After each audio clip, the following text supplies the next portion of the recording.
When you hear the name Warren Buffett, your mind probably jumps straight to Berkshire Hathaway, billions of dollars, brilliant stock picks.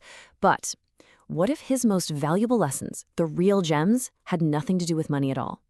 Today, we're going to dive into a completely different side of the Oracle of Omaha. We're exploring a philosophy for life that's, frankly, way more valuable than any stock. It all kind of starts with this one piece of advice he got, which fundamentally shaped his entire approach to business and life. It sounds a little shocking, right? But it perfectly sets the stage for lessons that are less about balance sheets and way more about just understanding people. All right, so here's our roadmap. We're going to trace his journey through 5 key lessons. We'll start with his early obsession with systems, which actually began at a racetrack. Then we'll get into the people who shaped him, how he learned to actually have fun with failure, the incredible evolution of his legacy, and finally, what he believes is the one true measure of a successful life. So our story doesn't begin on Wall Street, not even close. It starts at the racetrack. As just a young kid, Buffett became absolutely obsessed with horse handicapping, and he was convinced he could crack the system. And he went all in on this. He literally checked out every single book on the subject from the Library of Congress. He decided to be a speed handicapper, focusing just on the times, and he would meticulously test his theories on old racing forms, just running simulations day in and out. But through all that hard work, he stumbled onto a fundamental flaw in the game itself. And this is where the light bulb really went off for him. See, the racetrack, it's a zero-sum game. You're all fighting over a fixed pie, and the house takes a huge 18% cut before you even get started. Your only job is to outsmart everybody else. But the stock market? Well, that has what you'd call a positive expectancy. Companies actually create real value. They earn money, they pay dividends, the whole pie gets bigger. And this lesson was really hammered home after one trip where he lost $50. Now, $50 might not sound like a lot, but for a kid delivering newspapers for a penny apiece, that was the same as delivering 5,000 newspapers. Think about that. That one painful loss made him quit the zero-sum game of betting, for good, and turn his full attention to the value-creating world of investing. Okay, so we'd figured out the systems part. He got the numbers. But his next big leap forward was in understanding people. He started to realize that the best business decisions aren't just rooted in spreadsheets, but in human behavior. And this was a lesson he learned from some pretty incredible mentors. Buffett often says Tom Murphy was the best business manager he ever met. And Murphy's most important rule? It was simple. You can always tell somebody to go to hell tomorrow. It's such a powerful reminder to just resist that immediate emotional reaction. Just pause. Think. Don't let a flash of anger create a permanent problem. From Murphy, Buffett learned that real success wasn't about being the most ruthless person in the room. It was about empowering other people and making fair deals where you don't squeeze out every last dime. The takeaway here is pretty clear. Building long-term goodwill is almost always more profitable than winning some short-term fight.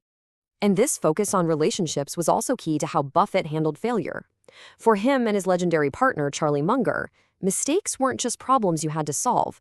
They were actually opportunities. And sometimes they were even pretty funny.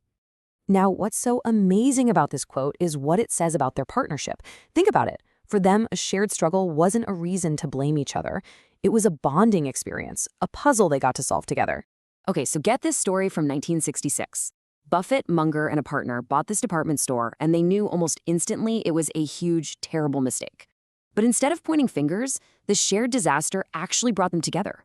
Buffett said it was like being in a foxhole together. That failure didn't break them. It actually cemented one of the greatest partnerships in business history. So as Buffett's wealth just grew to these, unimaginable levels, his thinking on what to actually do with it all started to change. His whole approach to philanthropy went through this profound transformation over his life. The original plan was super logical, almost mathematical. He would be the accumulator. He'd compound his fortune for his entire life, because hey, who could grow it faster? Then, after he passed, his wife Susan would be the distributor. But when Susan tragically passed away before him, that whole plan just shattered. And that deeply personal crisis forced him to rethink his entire legacy, which led to this monumental decision to trust his kids with giving it all away. His daughter Susie saw this huge change in him after her mother died. She said it was like all the human lessons her mom had been teaching him for decades finally clicked. As she put it, it turned out he was listening the whole time. And this new plan was built on just immense trust. His son Howard points out that Buffett gave them this incredible task with very few specific instructions. He was just confident they understood the spirit of what he wanted. And then his son Peter adds this really human touch, saying that his dad totally gets the enormous, almost ridiculous pressure he's putting on them. And he even finds it a little bit funny. When you put those quotes together, you get this amazing picture of a legacy built not on a set of rules, but on trust and on shared values. And that brings us to our final lesson. And honestly, it might be the most important one. After a lifetime of analyzing companies and markets, Buffett's ultimate measure of success? It all boils down to one single universal quality. He often tells students about this simple thought experiment. Imagine you could buy 10% of the future earnings of just one of your classmates for the rest of their life. Who would you pick? He says you wouldn't pick the person with the highest IQ. You wouldn't pick the one with the best grades. You'd pick the person you admire, the natural leader, the generous one, the one who just has integrity. Buffett absolutely loves this quote from the former head of Fiat, and the idea is so simple. Over a long life, you can't fake it. Your actions, the big ones and the small ones, they compound over time. And eventually, your true character comes out, and you get the exact reputation you've earned. And that, right there, is the ultimate lesson. After all the complex math and the billion-dollar deals, the single quality that matters most to Warren Buffett is kindness. It's a choice that's available to every single one of us, no matter how smart or rich we are. It costs nothing to give away, but it compounds over a lifetime, paying you back in ways that money never, ever can. So that really just leaves us with a simple but pretty deep question to think about. Looking at your own actions, day in and day out, what reputation are you building for yourself? And in the end, what reputation will you deserve?